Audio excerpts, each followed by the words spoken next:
Assalomu alaykum. Men O'yin baraka rahbari Muslim Xurshid. Bugun sizlarga navbatdagi korxonamizda yangiligimiz bilan tanishtirmoqchiman. Bu ko'rib turganingizdek, ikki xil oyoq kiyim. Bu to'rt qavatli ikki xil. Biri navbatli turbadan iborat, biri o'rtasi list metaldan iborat. Bu ham to'rt qavat, bu ham to'rt qavat.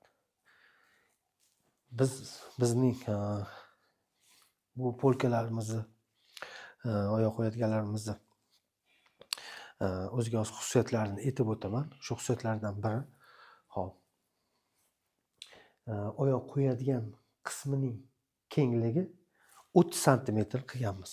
30 santimetr. Ya'ni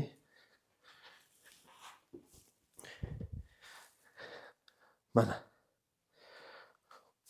30 santimetr qilingan. Ya'ni oyoq kiyim qo'yilganda chiqib qolmaydi. Oldidan ham orqasidan ham. Buni nima afzalligi bor? Afzalligi shundaki, oyoq kiyim agar bir ozgina orqaga surilsa, oyoq kiyimdan chiqmasa, har qanday yurganda, o'tganda oyoq kiyimga emas, bunga tegiladi. Agar mana bunday holatda tursa, mabodo o'tgandami yoki tegib ketgandami, tushib ketish anaqasi ko'proq. Bunda orqasiga qo'yiladi, bitta qadam orqasiga qo'yiladi. O'shanda bunga tegilmaydi. Oyoq qo'yadigan kiyimga, polkaga tegiladi. Bu afzalligi shunda. Yana bitta afzalligini hozir sizlarga upakovkadan olib ko'rsataman. Hop. Bu korobka holatida bo'ladi. Korobka holatida. Korobka holatida qanday chiqadi? Hop. Buni ochib ko'rsataman sizlarga. Hop.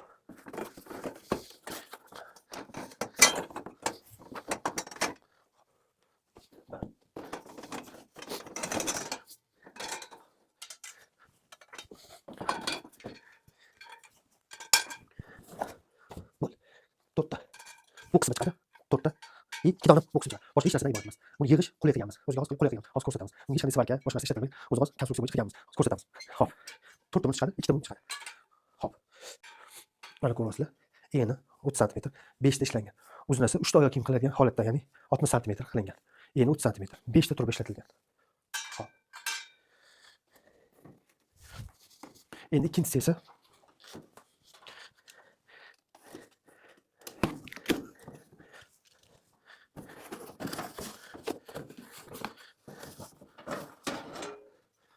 list qismi chiqadi. Listlar. Ikkita oyoq kiyim, ikkita yon qismi chiqadi.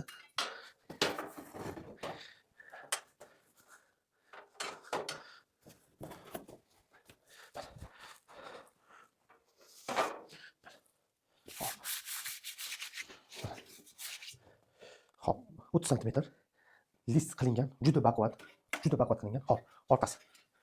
List ikkita turbaga ushlatilgan, yonida yana qo'shimcha turbalar bor.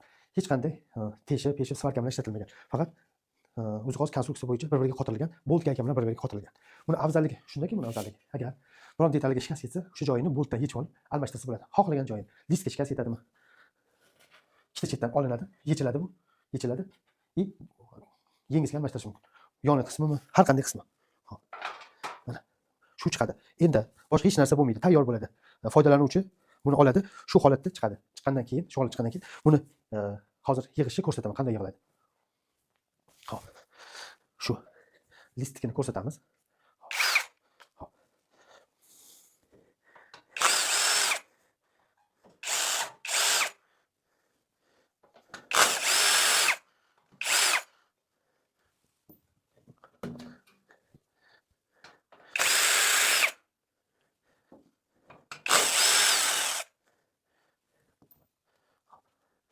Bittasi qilindi. Faqat ikkita chetini yechib oladi, boltini. Ikkita chetini yechib oladi. Hop, yechib oldik.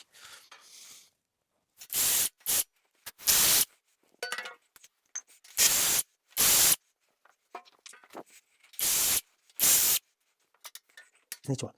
Bular mana shu joyini bir ko'rsataman. Bu bizni bir turbaga gaykani kontakt qilish, ya'ni svarka emas, kontakt, точка svarka deyiladi. Shuni anchadan beri ilmini qidirardik. Yaqinda shu ilmini topdik.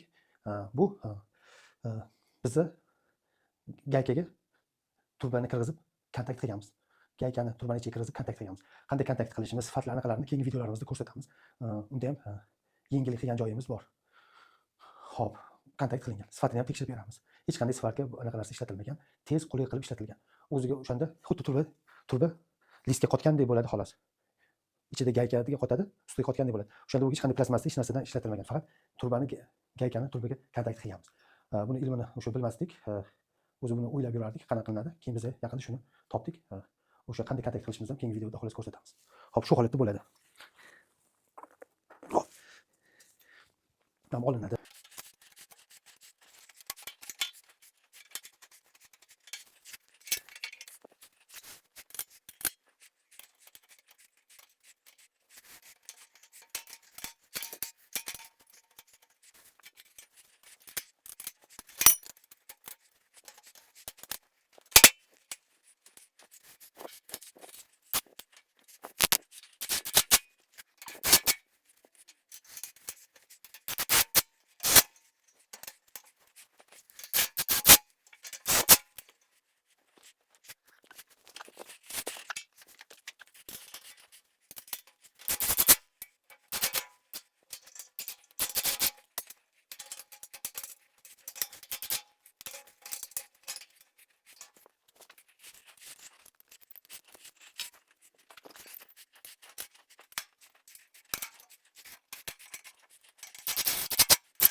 Mana yig'ib ko'rdik. Yana uchrashguncha, xayr, salomat bo'ling.